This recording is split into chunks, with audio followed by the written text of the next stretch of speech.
Hi friends, welcome to my channel. నా మనసులో ఉన్నది ఆనందియే, నువ్వు కాదు అంటూ అలేఖ్యకు దిమ్మ తిరిగే షాక్ ఇచ్చిన ఆదిత్య. అసలు ఇదంతా ఎలా జరిగింది తెలుసుకునే ముందు ఇప్పటి వరకు మా వీడియోని కనుక లైక్ చేయకపోతే ఒక్క లైక్ చేయండి. మా ఛానల్ని సబ్స్క్రైబ్ చేసుకుని పక్కనే ఉన్న గంట సింబల్పై ఆల్ని క్లిక్ చేయండి. అప్పుడే మేం పెట్టే ప్రతి వీడియో మీరు మిస్ కాకుండా చూసేవచ్చు. ఇక జీవనైతే చీర కాల్చింది అలేఖ్య అని చెప్పడంతో ఇక ఆనంది అయితే అలేఖ్య దగ్గరికి వెళ్తుంది. ఏంటి దివ్య, చీర కాల్చింది నువ్వేనా? అసలు ఎందుకు కాల్చావని అడుగుతూ ఉండగా, అదేంటక్క, నేను చీర కాల్చడం ఏంటి? నేను చీరేమి ముట్టుకోలేదే, నువ్వు ఇలా అడుగుతున్నావేంటి? తప్పు చేస్తున్నానని, ప్రతి విషయంలో కూడా తప్పు చేస్తానని నన్నే నిందిస్తే ఎలా అక్క అంటూ అడుగుతూ ఉంటుంది దివ్య. సరే ఇప్పుడే తెలుస్తాను పద అంటూ దివ్యనైతే జీవన దగ్గరికి తీసుకుని వస్తుంది. ఏంటి జీవన, దివ్య చీర కాల్చిందని చెప్పావు కదా, మరి దివ్య నేను కాల్చలేదని చెప్తుంది, ఇప్పుడు సమాధానం ఏం చెప్తావు అంటూ నిలదీస్తూ ఉంటుంది ఆనంది అయితే. అప్పుడు ఇక చైతన్య అయితే వస్తాడు. ఏమైంది వదిన, ఏం జరిగింది అంటూ అడుగుతూ ఉండగా ఇక ఆనంది అయితే చెప్పడానికి ఆలోచిస్తుంది. ఏముందా, చీర నేనే కాల్చేశానని నా మీద నిందలు వేస్తుంది, కాల్చింది దివ్య అంటూ అనంగానే ఇక అలేఖ్యకైతే ఏం చెప్పాలో అర్థం కాదు. ఇప్పుడు జీవన మీద చెప్తే జీవనకి కోపం వస్తుంది, అలాగని నేను అలా అనలేదు అంటే ఆనందికి కోపం వస్తుంది. వీళ్ళిద్దరిలో ఎవరికి కోపం వచ్చినా నేను బయటికి పోవలసిందే, మాట్లాడకుండా ఊరుకోవడమే మంచిది అంటూ అలేఖ్య అయితే తన మనసులో అనుకుంటూ ఉంటుంది. ఏంటి, చీర కాల్చింది నువ్వేనా అంటూ నిలదీస్తూ ఉంటాడు చైతన్య అయితే. అదేంటి చేతు, నన్ను నిలదీస్తున్నావు? మీ వదిన చెప్పిన మాటలు నమ్మి ప్రతి విషయంలో నువ్వు నన్ను నిలదీస్తూ ఉంటే నేనిక నా బాధ ఎవరికి చెప్పుకోవాలి? నాకంటూ సపోర్ట్గా నువ్వైనా ఉండాలి కదా. నేను చేసినప్పుడు వాళ్ళు చూస్తే అడిగినా బాగుంటుంది, నేను చెయ్యడం చూడలేదు, ప్రతి విషయంలో నా మీదే అనుమానం పడి అడుగుతూ ఉంటే ఇక నేను ఏమైపోవాలి అంటూ అడుగుతూ ఉంటుంది జీవన.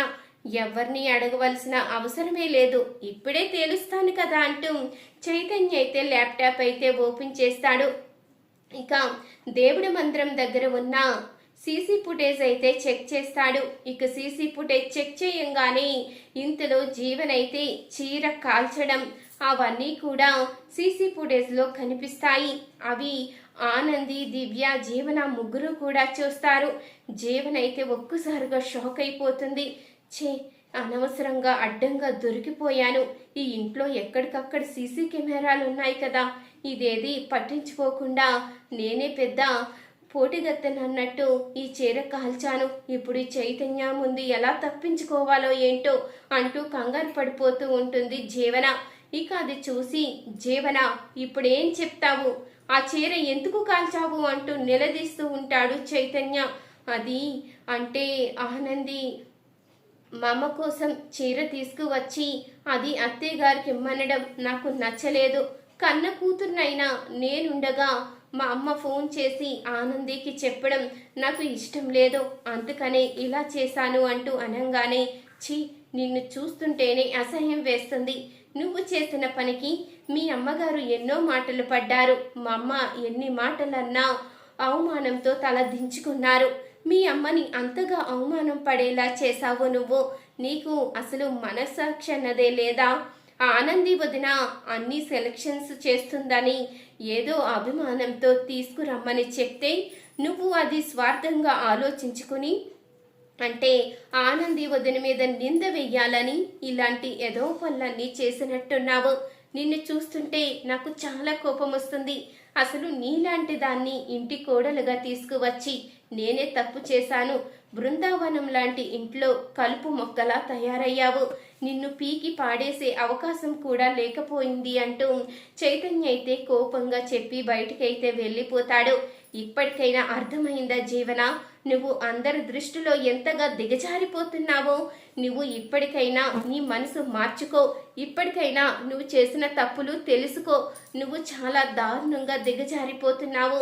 రోజు రోజుకి ఇంత దారుణంగా దిగజారిపోతే ఇక నిన్ను ఎవ్వరూ కాపాడలేరు అంటూ పదా దివ్య అంటూ ఇక అలేఖ్యనైతే తీసుకుని బయటికి వచ్చేస్తుంది. ఇప్పుడు అవకాశం దొరికింది కదా అని నాకు వార్నింగ్ ఇస్తున్నావు. ఖచ్చితంగా నీకు బయటికి వెళ్ళిపోయే రోజంటూ వస్తుంది కదా. నువ్వు ఎవరైతే నీ చెల్లెలు అంటూ మురిసిపోతున్నావో దాని కారణంగానే నువ్వు బయటికి వెళ్ళిపోతావు. అప్పుడు తెలుస్తుంది జీవన్ అంటే ఏంటో అంటూ జీవన్ అయితే చెప్పంగానే ఇంతలో ఇక మరొక వైపు ఇక ఆనంది అయితే కోపంగా అలేఖ్యను తీసుకుని బయటికి వస్తుంది. అది చూసిన ఆదిత్య అయితే అడుగుతూ ఉంటాడు, ఏమైంది ఆనంది, ఏం జరిగింది అంటూ అడుగుతూ ఉండగా ఇంతలో ఇక అలేఖ్య అయితే ఆదిత్యతో మాట్లాడే వంకతో, ఏముంది బావగారు, ఈరోజు ఇంట్లో గొడవ జరగడానికి కారణం జీవనంట. చీర కాల్చేసింది జీవనంట. అందుకనే ఆనంది అక్క కోపంగా 4 మాటలు అనొచ్చింది అంటూ అనంగానే, ఏంటి ఆనంది నువ్వు అనేది, ఆ చీర కాల్చింది జీవన అంటూ అడుగుతూ ఉంటాడు ఆదిత్య అయితే. అవునండి, ఏం చెప్తాను, ఈ విషయం బయట పెడితే అత్తయ్య గారికి కోపం వస్తుంది. జీవనని ఇంట్లోంచి వెళ్ళిపోమంటే నేను తట్టుకోలేను. ఎందుకంటే జ్యోతమ్మకి మాటిచ్చాను జీవన బాధ్యత నాది అని. మరి అలాంటప్పుడు బయట ఎలా పెడతాను? అందుకనే ఏమీ అనలేక ఏమీ చెయ్యలేక మౌనంగా ఉండిపోయాను అంటూ చెప్తూ ఉంటుంది. ఇక ఆనంది అయితే, నువ్వు ఇంత మంచితనంతో ఆలోచిస్తూ ఉంటే జీవన మాత్రం నిన్ను అర్థం చేసుకోకుండా ఇష్టం వచ్చినట్టు చేస్తుంది. ఇంతకు ముందు అలాగే చేసింది, ఇప్పుడు కూడా అలాగే చేసింది అంటూ ఇక ఆదిత్య కూడా కోప్పడుతూ ఉంటాడు. ఇంతలో ఇక చైతన్య అయితే వచ్చి ఆదిత్యకి క్షమాపణ అయితే చెప్తాడు. అన్నయ్య, నన్ను క్షమించన్నయ్య, ఈ ఇంట్లో ప్రశాంతత లేకపోవడానికి కారణం నేనే అంటూ అనంగానే, అరే నువ్వేం చేసావురా, నాకు క్షమాపణ చెప్పవలసిన అవసరం ఏంటి అంటూ అడుగుతూ ఉంటాడు ఆదిత్య అయితే. ఏమీ లేదన్నయ్య, జీవనని గనక పెళ్లి చేసుకుని ఇంటి కోడలుగా తీసుకువచ్చి ఉండకపోతే ఈరోజు మన ఇంట్లో ఇలాంటి పరిస్థితి ఉండేదే కాదు కదా. మనం సంతోషంగా ఉండేవాళ్ళం. జీవన కారణంగా రోజు ఏదో ఒక గొడవ జరుగుతూనే ఉంది. తను ఎవరొకరిని ఇబ్బంది పెట్టాలని తన ప్రయత్నాలు చేస్తూనే ఉంది. నా కారణంగానే ఇదంతా అంటూ ఇక చైతన్య అయితే బాధపడుతూ ఉండగా, నువ్వు చేసిన తప్పేమీ లేదురా, ఏం చేస్తాం, మన తలరాత అలా ఉన్నప్పుడు ఎవరు మార్చలేరు కదా, నువ్వు బాధపడకు అంటూ ఆదిత్య అయితే చెప్తూ ఉంటాడు. సరే అన్నయ్య అంటూ ఇక చైతన్య అయితే వెళ్ళిపోతాడు. ఇంతలో ఇక ఆదిత్య కూడా వెళ్ళిపోగానే ఇంతలో అలేఖ్య అయితే అనుకుంటూ ఉంటుంది, ఇప్పుడు నువ్వు ఇలా బాధపడుతున్నావు ఆదిత్య, రేపన్న రోజు నువ్వు ఆనందినే దూరం చేసుకోవాల్సి వస్తుంది. ఆనంది ఇంట్లోంచి వెళ్ళిపోయిన తర్వాత ఇక అందరూ కూడా ప్రశాంతంగా ఉంటారు. జీవన కారణంగా నువ్వు ఇంట్లో గొడవలు జరుగుతున్నాయని అనుకుంటున్నావు, కానీ ఈ ఆనంది కారణంగానే ఇంట్లో ప్రశాంతత లేదు. నువ్వు సంతోషంగా ఉండాలి అన్నా, ఈ ఇల్లు ఎప్పుడూ పూర్వ వైభవంతో నిండిపోవాలి అన్నా ఆనంది ఇంట్లో ఉండడానికి వీల్లేదు. నేను నీ లైఫ్లోకి వస్తాను కదా, ఇంట్లో మళ్ళీ సంతోషాలు వచ్చేలా చేస్తాను, ఆ బాధ్యత నాది అంటూ అలేఖ్య అయితే తన మనసులో అనుకుంటూ మురిసిపోతూ ఉంటుంది. ఇక మరొక వైపు ఇందుమతి అయితే ఫోన్ చేస్తుంది జీవనకి. అక్కడ ఏం జరిగింది, అసలు ఏదైనా అన్నారా, చీర కాల్చింది నువ్వే అని తెలిసిపోయిందా అంటూ అడుగుతూ ఉండగా, నువ్వు చేసిన పనులు, నువ్వు వేసిన ప్లాన్స్ బయటపడకుండా ఎలా ఉంటాయి పెద్దమ్మ, నువ్వు ఎప్పుడు ఏ ప్లాన్ చెప్పినా ఇంతే కదా, నేను వేసిన ప్లాన్ రివర్స్ అయిపోయింది. నీ కారణంగా ఈరోజు ఆనంది చేత చెంపదెబ్బలు తినవలసి వచ్చింది. ప్రతిసారి దాని దగ్గర చెంపదెబ్బలు తింటూనే ఉన్నాను, ఏదో రకంగా అవమానం పడుతూనే ఉన్నాను. దాని మీద కక్ష తీర్చుకోవాలి అనుకున్న ప్రతిసారి కూడా నేను ఏమీ చెయ్యలేకపోతున్నాను అంటూ ఇక జీవనైతే అంటూ ఉండగా, నువ్వు బాధపడవలసిన అవసరం లేదే, ఏదో రకంగా ఆనందిని ఇంట్లోంచి బయటికి వెళ్ళిపోయేలా చేద్దాము, తనని ఇంట్లో ఉండనివ్వకుండా నువ్వు ఏదోటి ప్లాన్ చెయ్యి అంటూ ఇక ఇందుమతి అయితే చెప్పి ఫోన్ పెట్టేస్తుంది. ఇంతలో జ్యోతి అయితే వస్తుంది. అసలు మీరు ఇంత వయసు వచ్చినా మీ ప్రవర్తన మీ తీరు మార్చుకోరా? ఎందుకింత దారుణంగా చేస్తున్నారు? ఎందుకు జీవనకి ఫోన్ చేసి ఉన్నవి లేనివి చెప్తున్నారు? ఎందుకు మీరు ఇలా తయారయ్యారు? అక్కడ సునంద గారి దగ్గర కూడా అన్ని అబద్ధాలే చెప్పారు, మళ్ళీ ఏమీ తెలియనట్టు నటించారు అంటూ జ్యోతి అయితే నిలదీస్తూ ఉండగా, అదేంటి చిన్న కోడలా నన్ను నిలదీస్తున్నావు? అసలు నేను ఏం చేశానని? అసలు నేను అక్కడ మాట్లాడేలేదు. ఆ సునంద ఎలా విందో ఏంటో నన్ను అవమానించడానికే ఇదంతా చేసింది అంటూ మాట్లాడుతూ ఉండగా, ఈ కాపండి అత్తయ్య, ఎవరు ఎలాంటి వాళ్ళు అర్థమైపోతుంది కదా. మేము మిమ్మల్ని పిలవకుండానే మీరు వచ్చారు అంటే ఖచ్చితంగా అక్కడ ఏదో చెయ్యడానికి వచ్చారని అప్పుడే అర్థమైంది. కానీ నా జాగ్రత్తలో నేను ఉండుంటే సరిపోయేది. నేను మిమ్మల్ని పట్టించుకోకుండా వదిలేసి తప్పు చేశాను, ఇంకెప్పుడు అలాంటి తప్పు చెయ్యను అంటూ ఇంకా జ్యోతి అయితే కోపంగా లోపలికి వెళ్ళిపోతుంది. నువ్వు తప్పు చేసావో ఏం చేసావో తర్వాత సంగతి. త్వరలోనే ఈ ఇందుమతి అంటే ఏంటో మీ అందరికీ తెలిసేలా చేస్తాను. ఈ ఆస్తంతటికి నా కొడుకే వారసుడు. ఈ ఆస్తంతా నా కొడుక్కి దక్కేలా చేస్తాను అంటూ ఇక అనుకుంటూ ఎంతో మురిసిపోతూ ఉంటుంది ఇందుమతి అయితే. ఇక మరొక వైపు అలేఖ్య అయితే ఆదిత్య ఫోటో దగ్గరికి తీసుకుని, ఆదిత్య ఖచ్చితంగా నేను నీ సొంతమవుతాను. నీ పక్కన ఆనంది ఉండడానికి వీల్లేదు.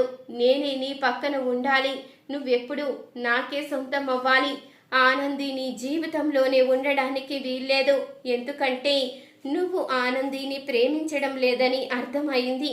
నీ మనసులో ఇంకా నేనే ఉన్నానని అర్థమైంది అంటూ అనుకుంటూ ఉంటుంది ఇక అలేఖ్య అయితే తన మనసులో. ఇంతలో ఇక సునంద శశికాంత్ అయితే ఆదిత్యను పిలిచి మాట్లాడుతూ ఉంటారు. ఎందుకు నువ్వు అలేఖ్యని ఇంట్లోంచి పంపించేస్తాను అంటే అడ్డుపడుతున్నావు?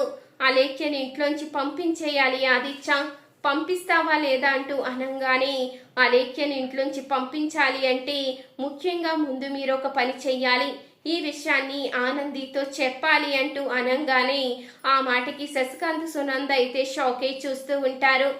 ఏంట్రా నువ్వు అనేది? ఈ విషయం ఆనందితో చెప్తే తను అపార్థం చేసుకుంటుంది. నువ్వు ఎందుకు అర్థం చేసుకోవడం లేదు?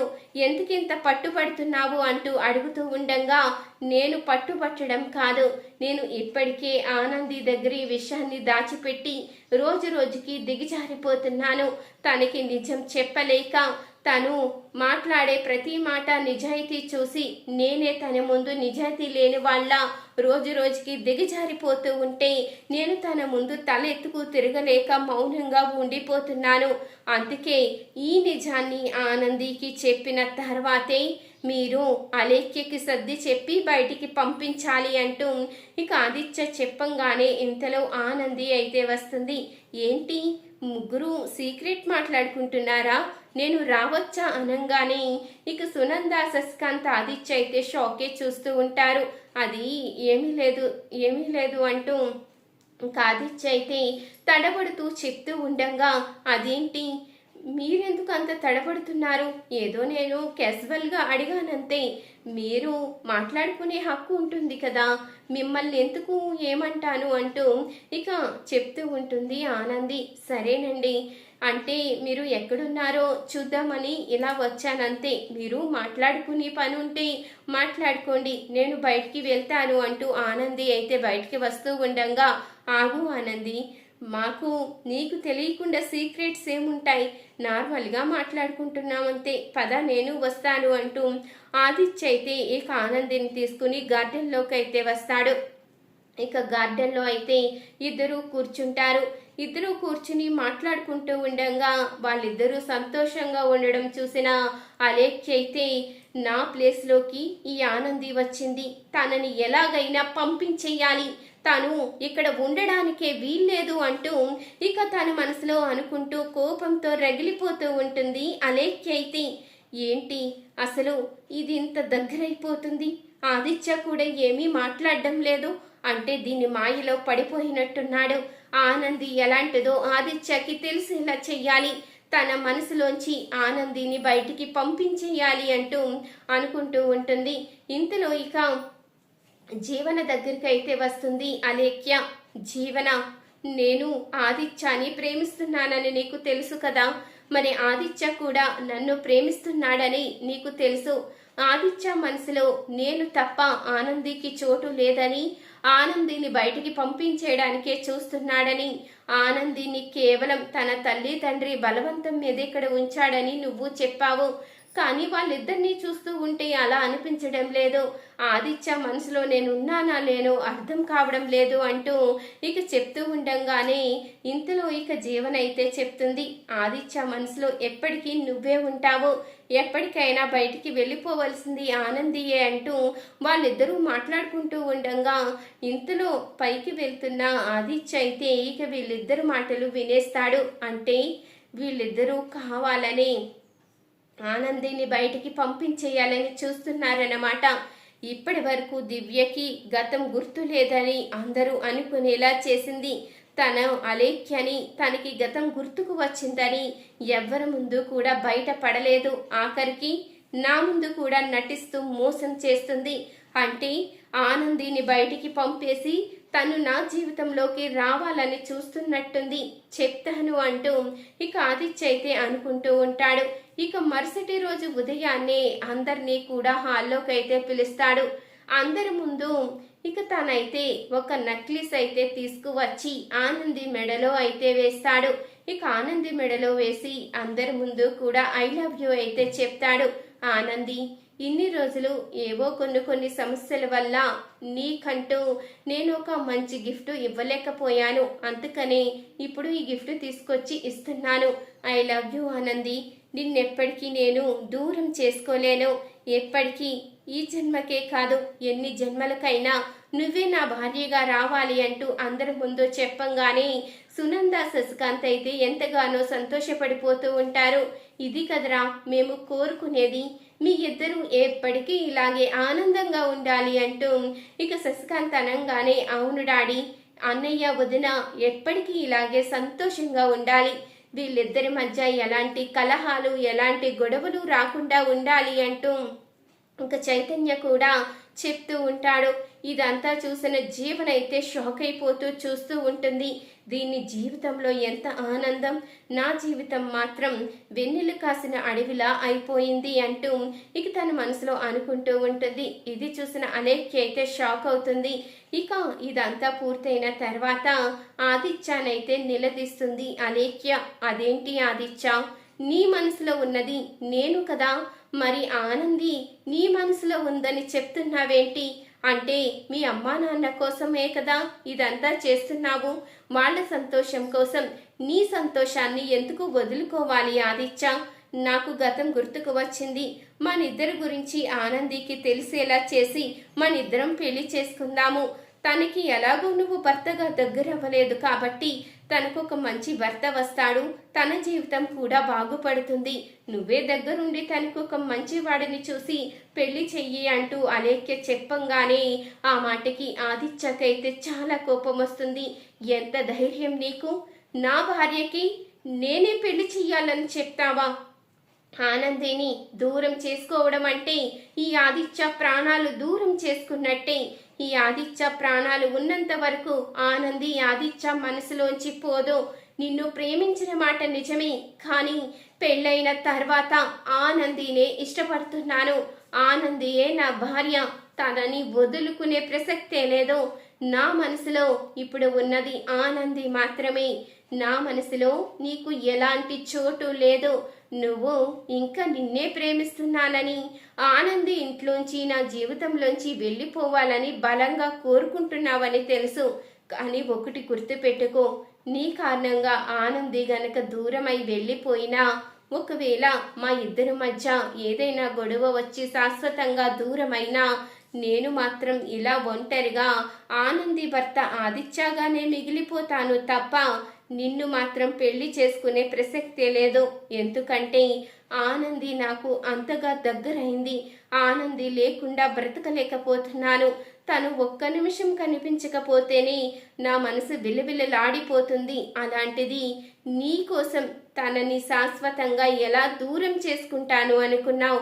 ఎట్టి పరిస్థితిలో కూడా నీ కోసం ఆనందిని దూరం చేసుకునే ప్రసక్తే లేదు. ఇన్ని రోజులు నీకు గతం గుర్తు లేదని అనుకున్నాను. నీ జీవితానికి ఒక దారంటూ చూపించాలని నిన్ను బయటికి పంపిస్తాను అన్న మా అమ్మ నాన్నని ఆపాను. కానీ ఇప్పుడు నీకు గతం గుర్తొచ్చిన తర్వాత నేను ఆపే ప్రయత్నాలు చెయ్యవలసిన అవసరం లేదు. ఇక నువ్వు ఇంట్లోంచి వెళ్ళిపోవచ్చు అంటూ ఆదిత్య అయితే అలేఖ్యకు దిమ్మ తిరిగే షాక్ అయితే ఇస్తాడు. చూసారు కదా ఫ్రెండ్స్, రాబోయే కథలో ఖచ్చితంగా ఇలాగే జరగబోతుంది. మరి ఇలాగే జరగాలి అనుకునేవారు మా వీడియోని తప్పకుండా ఒక లైక్ చేయండి. మా ఛానల్ని సబ్స్క్రైబ్ చేసుకుని పక్కనే ఉన్న గంట సింబల్పై ఆల్ అని క్లిక్ చేయండి. అప్పుడే మేం పెట్టే ప్రతి వీడియో మీరు మిస్ కాకుండా చూసేవచ్చు.